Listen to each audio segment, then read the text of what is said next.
Mheshimiwa Waziri Mkuu, tumekuwa wote toka ulipoingia mkoa wa Katavi. Sisi kama chama kinachounda serikali na chama chenye ilani ambayo ndiyo haya ambayo unayafuatilia, tunachukua nafasi hii kuipongeza sana serikali ya Jamhuri ya Muungano wa Tanzania kwa sababu inazidi kukijengea imani Chama cha Mapinduzi kwa yale yanayofanyika na kutekelezwa na serikali, ambayo ndio yale ambayo sisi kama chama tuliahidi kupitia ilani yetu na hatimaye sasa yanatekelezeka. Na wewe umekuwa mfuatiliaji wa karibu sana kuhakikisha yale yote ambayo tuliahidi katika chaguzi zetu mbalimbali basi yanatekelezeka kwa kiwango ambacho wananchi wanazidi kukiamini Chama cha Mapinduzi. Mheshimiwa Waziri Mkuu, mengi yanazungumzwa, lakini mengine umekuwa ukiyafanya katika mikoa mbalimbali na ikiwepo kwetu, kwa maana ya kusikiliza hoja kutoka kwa wananchi ambazo wananchi kwao wanaita kero. Sisi kama Chama cha Mapinduzi, ilani yetu pia imetutaka tutenge muda kusikiliza kero za wananchi na kuzitafutia majawabu. Mbele yako Mheshimiwa Waziri Mkuu, kwa wananchi hawa, sisi kama Chama cha Mapinduzi tunaahidi kushirikiana na serikali yetu ya Jamhuri ya Muungano wa Tanzania, serikali yetu ya mkoa, wilaya na ngazi zote, kwamba sasa Mheshimiwa Waziri Mkuu, tutaongeza nguvu na kasi ya kusikiliza kero kwa wananchi wetu hawa ili waweze kukijengea imani zaidi Chama cha Mapinduzi na kujengea imani kubwa sana Mheshimiwa Rais wa Jamhuri ya Muungano wa Tanzania. Mheshimiwa Waziri Mkuu, mwenyekiti wetu wa Chama cha Mapinduzi kama kiongozi wetu amesema mbele yako Chama cha Mapinduzi mkoa wa Katavi kimeaminiwa kwa 100%. Hatukupoteza kata wala jimbo. Sasa ni wakati wetu sisi kurudisha imani kwa wananchi hawa. Naomba tukuahidi tukiwa hapa Mlele kwamba tutafanya kazi kwa kushirikiana na serikali yetu, na hatimaye haya ambayo sasa wananchi wanaleta kama hoja, tunaamini kwa wakati ujao yatakwenda kupungua na ikiwezekana kuisha. Kwa kusema hayo, Mheshimiwa Waziri Mkuu, nakushukuru sana kwa nafasi hii. Asante sana, na nitumie fursa hii pia kupongeza Mheshimiwa Mkuu wa Wilaya na timu yako. Nimefurahishwa kila ninayeuliza nakuta na taarifa za jambo linalohusu wananchi. Hongereni, hii ndio kazi tunayotaka.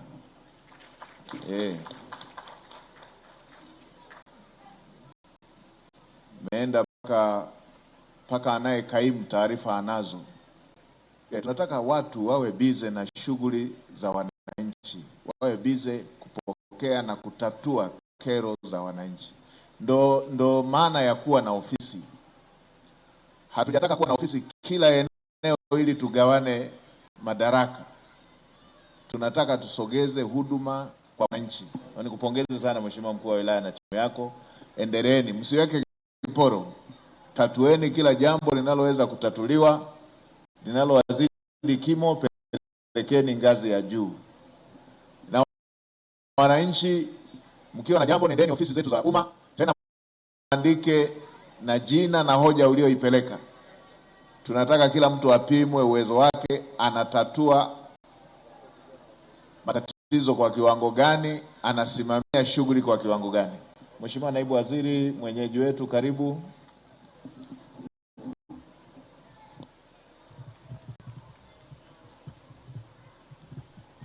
Mheshimiwa Waziri Mkuu wa Jamhuri ya Muungano wa Tanzania, nashukuru tena kwa kuweza kunipatia fursa hii.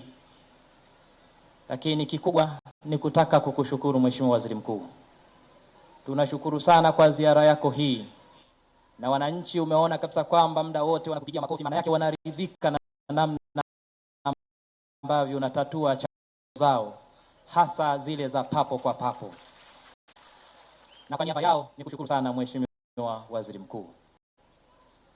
Lakini pamoja na hayo, tunaendelea kumshukuru Rais wetu wa Jamhuri ya Muungano wa Tanzania kwa kuendelea kutekeleza na kutimiza ahadi zake za siku 100 ikiwemo bima ya afya kama ilivyokwisha kuelezwa, lakini pia watumishi katika zile nafasi 12,000 ndani ya halmashauri yetu ya Mpimbwe tuweza kupata watumishi wapya 83 na hadi zingine nyingi. Tunakuomba umfikishie salamu hizi Mheshimiwa Rais kwamba wananchi wa halmashauri ya Mpimbwe wanakushukuru sana kwa sababu umeendelea kuwajali.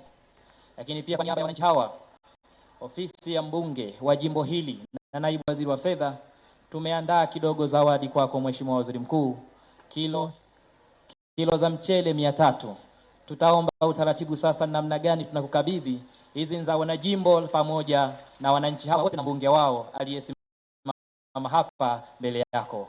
Baada ya kusema hayo, nakushukuru sana kwa nafasi Mheshimiwa Waziri Mkuu. Asante sana. Haya, asante sana Mheshimiwa mbunge na naibu waziri wetu, na kushukuru sana kwa maneno mazuri, kwa zawadi na kwa bidii yako katika kazi. Basi kwa wale wengine ambao walichelewa kuongelea hoja katika hatua mbalimbali, nitazifikisha kwa mkuu wa wilaya na mtu yeyote aliye karibu ili tuweze kuendelea kupata ufumbuzi wa aina hiyo. Asanteni sana ndugu wananchi, tunawashukuru sana na Mungu awabariki.